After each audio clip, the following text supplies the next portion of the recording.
આજે આપણે બનાવવાનો છે શિયાળુ સ્પેશિયલ અડદિયા પાક, એકદમ ટેસ્ટી અને હેલ્ધી. તો અડદિયા પાક બનાવવા માટે સૌથી પહેલા તો આપણે ઘી લેવાનું છે. તો ઘી આપણે 1.5 કિલો લીધું છે અને ઘી ગરમ થઈ જાય એટલે આપણે આમાં ગુંદર તળી દઈશું. ઘી થોડું ગરમ થવા દઈશું પહેલા. અને આ ઘી છે ને મેં દેશનું લીધું છે, મતલબ ગામડાનું ઘી લીધું છે અને ભેંસનું ઘી છે. તમે ગાયનું પણ લઈ શકો છો અને ભેંસનું ઘી પણ લઈ શકો છો. તો આપણું ઘી સરસ રીતે ગરમ થઈ ગયું છે.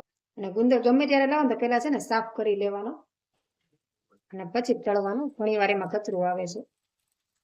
ગુંદર છે ને આપણે હલકો બ્રાઉન રંગનો થાય ને ત્યાં સુધી તળવાનો છે. ઘણા લોકો એમને સફેદ હોય ને ત્યાં કાઢી લે, પણ એ અડધો કાચો રહેશે. પણ હલકો બ્રાઉન રંગનો થાય ને ત્યાં સુધી તળો ને તો ગુંદર એક સરસ રીતે તળાઈ જાય છે. આ રીતે જો. તો આપણો ગુંદર પાક તળાઈ ગયો છે. હવે આપણે લઈ લીધો છે અડદનો લોટ. આપણે અડદનો લોટ 500 ગ્રામ લીધો છે. હવે આપણે એક હાથે અડદનો લોટ નાખતા જઈશું અને થોડો થોડો એડ કરતા જઈશું ને. અને ગેસની ફ્લેમ આપણે સાવ ધીમી રાખવાની છે, ફૂલ નથી રાખવાની. નકર અડદનો લોટ તરત જ શેકાઈ જશે અને કાળો પડી જશે અને કાચો રહેશે. તો એ રીતે આપણે નથી નાખવાનું. આ રીતે ધીમે ધીમે એડ કરતો જવાનું અને સરસ રીતે મિક્સ કરતો જવાનું છે. આપણે 500 ગ્રામ અડદનો લોટ લીધો છે અને ચાળીને લીધો છે. ચાળીને જ લેવાનો, કેમ કે એમાં કોઈ ઝીણું ઝીણું કચરું હોય તો નીકળી જાય. હવે આ બ્રાઉન રંગનો થાય ને ત્યાં સુધી આપણે આને ધીમા ગેસે આમને હલાવ્યા કરવાનું. લોટને સતત હલાવતા રહેવાનું, નહીંતર તળિયે ચોટી જાય અને લાલ થઈ જશે. આમાં આપણે ઘી થોડુંક ઓછું લાગ્યું એટલે 100 ગ્રામ જેટલું ઘી આપણે આમાં એડ કર્યું છે. તમારે ઘી આમાં વધઘટ પણ કરી શકો છો. જો તમે પહેલા ઓછું મૂકવાનું, તમને એમ લાગે કે ઓછું છે તો તમે પછી આમાં એડ કરી શકો છો.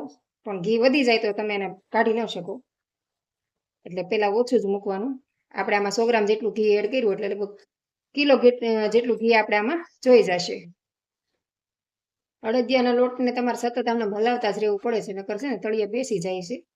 એટલે ચમચો ઘડીક વાર મૂકવાનો નહીં, તમને સતત ફેરવા જ કરવાના. એવું લાગે ને તમે થાકી જાવ છો તો તમારે બીજા વ્યક્તિને પણ સાથે બેસાડવાના. લોટ તળિયે તરત જ ચોટી જશે.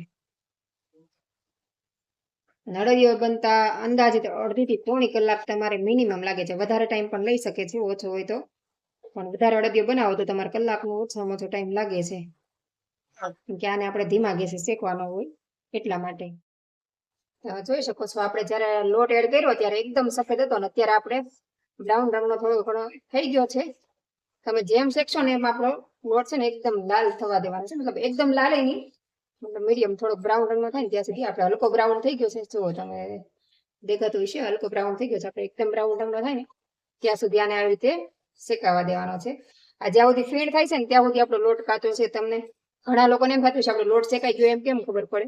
તો આજે ઉપર વ્હાઈટ ફીણ છે ને બધા જતા રહેશે ને આપણું ઘી છે ને ઉપર આવી જશે. લોટ શેકાઈ જશે ને એટલે ત્યાં સુધી આપણું ઘી છૂટું ન પડે ને ત્યાં સુધી આને આપણે આવી રીતે શેકવાનું છે.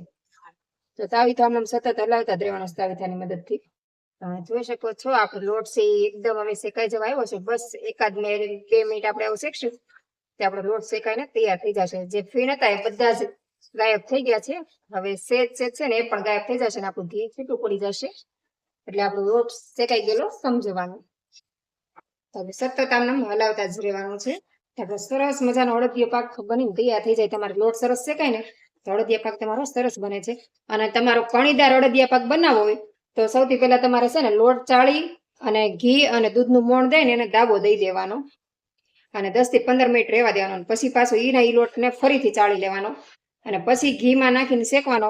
તો એ તમારે સરસ એકદમ કણીદાર અડદિયા પાક બને. આપણે અત્યારે દાબો નથી દીધો, આપણે સીધો અડદનો લોટ શેકી લીધો છે, કેમ કે મને કણીદાર કરતા આમને જ પસંદ છે. અને આ પણ સરસ જ બને, કણીદાર જેવો જ તે બને. એમાં કઈ બહુ જાજો ફેર નથી હોતો, એટલે હું ક્યારેય દાબો નથી દેતી, ડાયરેક્ટ તે લોટને શેકી લઉં છું. તમે જોઈ શકો છો આપણો લોટ છે એકદમ સરસ રીતે શેકાઈ ગયો છે ને આમાં જે બબલ્સ થતા હતા એ હવે નથી થતા. તો આપણો લોટ શેકાઈ ગયો. તો હવે આપણે આની અંદર માવો એડ કરી દેવાનો છે. આપણે 500 ગ્રામ લોટ લીધો છે અને 850 ગ્રામ જેટલું આપણે ઘી લીધું છે. અને હવે આપણે 500 ગ્રામથી વધારે થોડોક 700 ગ્રામ જેટલો માવો એડ કરશું. તો આપણે આમાં માવો એડ કરતા જઈશું. આમાં આપણે માવો એડ કરતા જઈશું અને મિક્સ કરતા જઈશું. ધીમે ધીમે માવો એડ કરતા જવાનું છે અને મિક્સ કરતા જવાનું છે.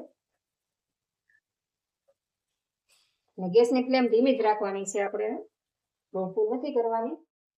તો આપણે આમાં 750 ગ્રામ જેટલો માવો એડ કર્યો છે. હવે આને પણ આપણે ધીમા ગેસે આવી રીતે પકાવવાનો છે.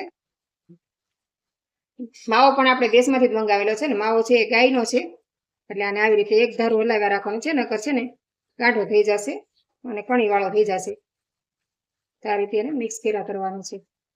માવાને આપણે અલગથી નથી શેકતા, માવો પણ આપણે આમાં જ એડ કરી દીધો છે, એટલે જ્યાં સુધી માવો ન શેકાય ત્યાં સુધી એને આપણે એક ધારું આવી રીતે હલાવ્યા કરવાનો છે. એટલે માવો પણ આપણો લોટની સાથે સરસ રીતે શેકાઈ જશે.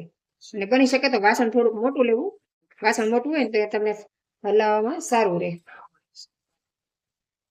આપણે માવો પાકે ત્યાં સુધી માવાને પણ સરસ રીતે શેકા કરવાનું છે, ધીમા ગેસ ઉપર જ. તે જોઈ શકો છો માવો આપણો સરસ રીતે મિક્સ થઈ ગયો છે. અને માવો પણ આપણે ગામડામાંથી જ મગાવેલો છે, એટલે માવામાં પણ ઘી હોય છે.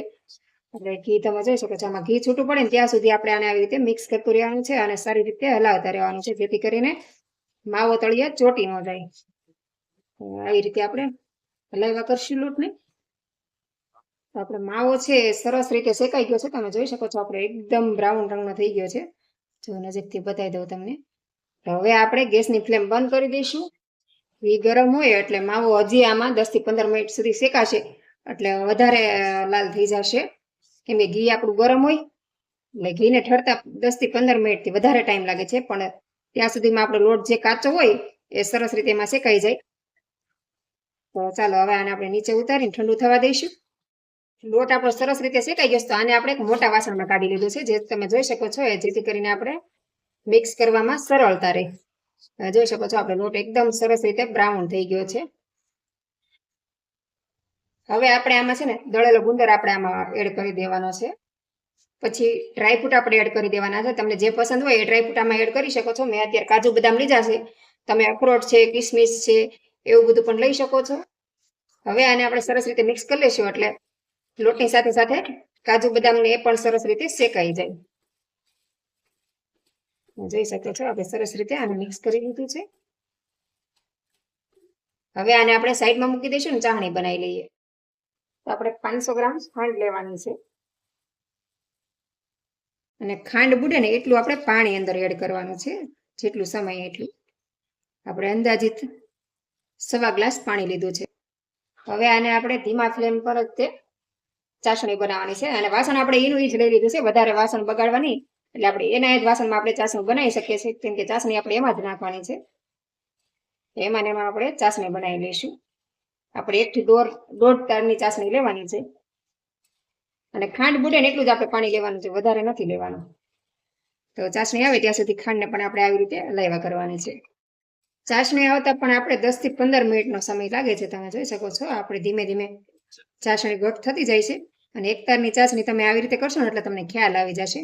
અત્યારે જો આમ ટીપા પડે છે ને, ટીપા નહીં પડે, આમ એક તાર થઈ જશે એટલે તમને ખબર પડી જાય કે આપણી ચાસણી બની ગઈ છે. તો આપણે આને પણ ધીમા ગેસ પર આવી રીતે હલાવતા રહેવાનું છે, એટલે ચાસણી આપણી ફટાફટ બની જશે. તમે આવી રીતે હલાવશો ને તો સાઈડમાં બધે છે ને ખાંડ ચીપકી જશે અને ચાસણી બરાબર નહીં બને. તો આવી રીતે આને ફેરવતા જ રહેવાનું. આપણી ચાસણી અડધી તૈયાર થઈ ગઈ છે. હવે થોડીક વાર આપણે આને આવી રીતે હલાવતા રહીશું, એટલે આપણી ચાસણી એકદમ પરફેક્ટ તૈયાર થઈ જશે. તમે જોઈ શકો છો હવે થોડીક જ ઘાટી કરવાની બાકી છે. અને તમને આમ તાવીથાની મદદથી ખ્યાલ ન આવે તો તમારે એક ડીશ લેવાની છે, કંઈ પણ વાસણ લેવાનું છે, અને એની ઉપર આવી રીતે તમારે એક ટપકું મૂકવાનું છે, થોડું ઠંડુ થવા દેવાનું છે, અને પછી ચેક કરી લેવાનું છે તમારી ચાસણી કેટલી કાચી છે, તમને ખ્યાલ આવી જશે. ત્યાં સુધી આમ આપણે ચાસણીને હલાવતા રહેવાનું છે. તો હવે હું તમને બતાવું, ડીશમાં આપણે ચાસણી ઠંડી થઈ ગઈ છે. તો આવી રીતે તમે કરશો એટલે તમને ખ્યાલ આવી જશે. હજી અડધા તારની ચાસણી બની જ જવું. આખો તાર આવી રીતે બને ને ત્યારે આપણી ચાસણી કમ્પ્લીટ થશે. તો હજી આપણે 1-2 મિનિટ આવી રીતે ચાસણી હલાવવાની છે, એટલે આપણી ચાસણી બનીને તૈયાર થઈ જશે. જો અડધા તારની બની, એટલે આમાં પણ તમને ખ્યાલ આવી જાય. આવી રીતે કરો ને એટલે એક તાર ન બને. તો ચાસણી આપણી લગભગ બનીને તૈયાર થઈ ગઈ, તમે જોઈ શકો છો. તો ફરીથી આપણે ડીશ પર મૂકીને ચેક કરી લઈશું. ઠંડુ થાય એટલે ચેક કરી લઈએ. તમે જોઈ શકો છો આપણો તાર બની જાય છે. હવે જો આપણો તાર બનીને તૈયાર થઈ ગયો છે, તમને દેખાઈ રહ્યો છે. તાર આમનામ જ રહેશે આપણો. તો આપણી ચાસણી તૈયાર થઈ ગઈ. તો આપણે ગેસની ફ્લેમ બંધ કરી દઈશું, અને હવે આપણે જે અડદિયાનું મિશ્રણ તૈયાર કર્યું છે એમાં આપણે આને મિક્સ કરી લેવાનું છે. તો ચાલો હવે ચાસણીને આપણે નીચે ઉતારી લઈએ. તો આ પણ આપણે સરસ થઈ ગયું. તો હવે આપણે આમાં ચાસણીને એડ કરી દેવાની છે, અને સરસ રીતે મિક્સ કરી લેવાનું છે. તો ચાસણી નાખીને તરત જ આને આપણે સરસ રીતે મિક્સ કરી લેવાનું છે. આ રીતે આપણો અડદિયા પાક તૈયાર છે, અને સ્મેલ પણ સરસ આવે છે. ડ્રાયફ્રૂટ આપણે આમાં નાખી દીધું છે, અને સરસ રીતે પાક પણ આવી ગયો છે. અને ચાસણી તમે કાચી લેશો ને તો તમારે જે બટકા પડવાના હોય ને બટકા નહીં પડે. એટલે 1 થી 1.5 તારની ચાસણી આપણે લેવાની. આપણે અત્યારે 1 તારની ચાસણી લીધી છે અને સરસ રીતે આપણે બધું મિક્સ કરી લેવાનું છે આ રીતે. તો તમે જોઈ શકો છો આપણે એકદમ મસ્ત અડદિયા પાક બનીને તૈયાર થઈ ગયો છે. હવે આને આપણે એક ત્રાસ થાળી અથવા ચોકીમાં બટકા પાડવા માટે મૂકી દેવાનું. તો ચાલો આપણે મોટી થાળીમાં કાઢી લઈએ આને. તો આને આપણે સાઈડમાં લઈ લઈશું. તમે જોઈ શકો છો આપણે આમાં ઘી કેટલું છે. તમને વધારે ઘી પસંદ હોય તો તમે વધારે પણ લઈ શકો છો. આ ઘી છે ને બધું જ તે અડદિયામાં ઉતરી જશે. તો આ રીતે આપણે અડદિયાને અડધું કરી નાખશું 2 થાળીમાં. આની રીતે ફેલાઈ દેવાનું છે. ગુંદર છે સરસ રીતે આમાં મિક્સ થઈ ગયો છે. ડ્રાયફ્રૂટ સરસ રીતે મિક્સ થઈ ગયું છે. અને હવે થાળીને તમારે આ રીતે સેટ કરી લેવાનું છે આ રીતે. તો અને હવે આને આપણે થોડી વાર ઠંડુ થવા દેવાનું છે.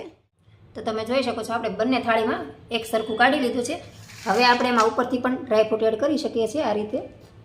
જો તમને વધારે ડ્રાયફ્રૂટ પસંદ હોય તો તમારે એડ કરવાનું છે.